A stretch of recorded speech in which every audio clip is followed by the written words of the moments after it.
Today we're talking about Ororon, my favorite guy out there who apparently I got put in Genshin Impact. I don't know. The likeness is uncanny at this point. Let's start in with what Ororon is going to be doing and how you're going to be equipping him with your weapons and your artifacts. Now, quick TLDR, Ororon's going to be off the field most of the time, applying electro, doing electro damage, and he really wants to be put in an electro charged team. We're not going to cover all of his kit and abilities, but that is basically the TLDR about why you want to build him in the way that we're going to be talking about him in this video. Now, when we talk about weapon selections for our 4-star lovely man out there, one of the best weapons that you can actually put on him is going to be the Song of Stillness 4-star weapon. It has decent base attack for a 4-star option. It does have 41.3% attack at level 90, and then the refinement ability for this weapon is Chef's Kiss. Amazing for a lot of the team compositions that you're going to be having Ororon in. You're going to be able to put him in a party with someone like Farina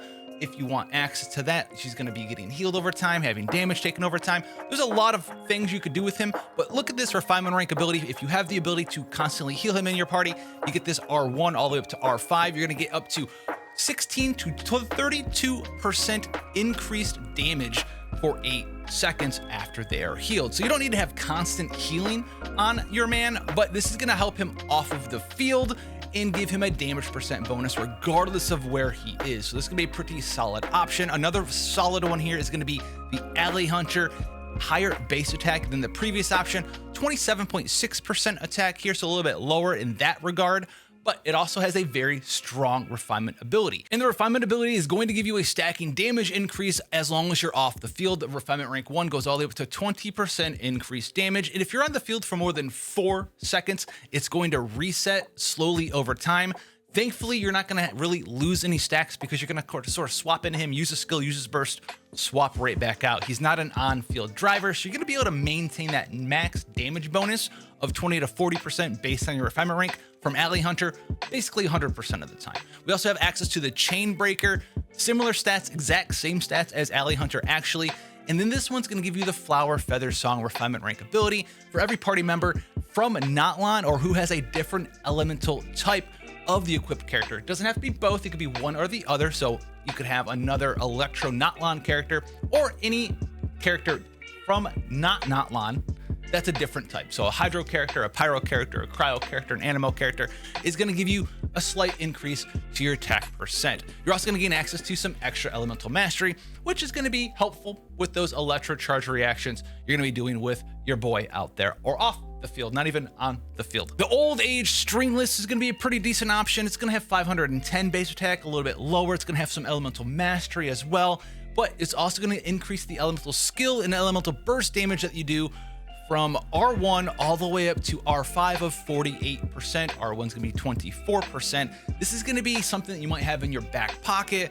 It was everyone's favorite official weapon when they first started playing Genshin Impact, and this is gonna be pretty good for your Ororon as well. He's gonna be triggering Electro Charge. The Elemental Mastery is gonna help that out, and then the Elemental Skill and Elemental Burst damage is gonna help out the 2 main ways that he's gonna be doing damage in your team as well. But if you're looking to up your game, you wanna move to a 5-star weapon for your DPS Ororon build, look at something like the Polar Star or the First Great Magic, offering up fantastic stats like crit chance or crit damage, and then offering up even more damage with their very powerful passive abilities. Moving into more supportive options, the Elegy of the End is a fantastic weapon for support-focused Ororon build, as it's able to do 2 things for you. In support Ororon builds, he's typically going to be probably the only electro character in this party, and giving him access to energy recharge is going to help you fit that energy recharge requirement we talked about briefly before. And in an Ororon team, this can help your DPS and other sub-DPS put up even higher numbers. And then obviously we're going to be talking about the Favonius Warbow, the support 4-star extraordinaire Favonius weapon makes another appearance once again, this time for our guy Ororon, and help facilitate the energy requirements not only just for himself, but the other energy requirements in your team overall. Now, artifact setup for Ororon, if he's going to be the sole support in your party that can utilize it, then Scroll of the Hero of the Cinder City is going to be what you want to put him on. The 2-piece is going to help you regenerate elemental energy for him. It's going to lower the elemental recharge that you need for your elemental burst activations. And then that 4-piece is going to help out a substantial amount of people in your party. It's going to be an electro charge focused team because that's what his kit's revolved around.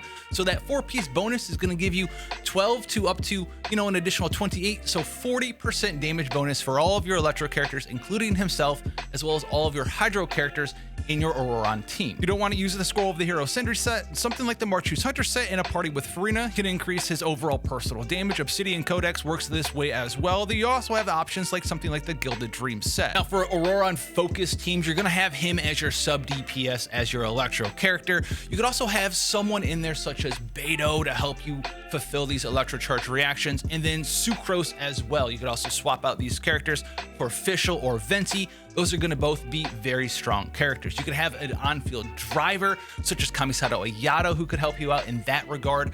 Or even if you're, a Kokomi fan, Kokomi's actually going to be pretty good here. She can be your on-field driver. You get some damage bonus from Hero of the Center City set. She's going to be healing for you, applying Hydro everywhere. And then while she's out there driving, you're going to have Ororon doing his thing, maybe Fischl or Beto doing that thing.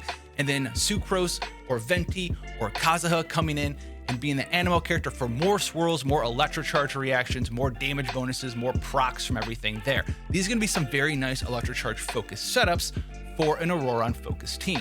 And it's not just these characters that you have to put into this team. It's pretty flexible. If you want to use Raiden Shogun as your second electro character, do so. You want to use Chloronide out there, you could put her in there too. Yeah, Chloronide, I called her that. Downvote me. But he can also work in Hyper Bloom too. Yeah, he can apply Electro to a lot of things, which is going to be pretty nice for you. And you can use him in combination with someone like Baizu and Xingqiu, as well as Alhaitham as your driver, and do a Hyper Bloom team that way. You also have access to throw him into, yes, a Nivelette team.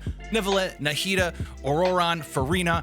Throw them all in there, do a bunch of damage, have a good time, all right? If you're using your Shallonen somewhere else, you drop her out of your Nivelette team, use Shallonen somewhere else, put this man in there instead and just do a bunch of procs and have a bunch of cool, crazy Hyperbloom Nivelette style wild strategy. Make sure you slap that sub button, and I'll catch you guys in the next one.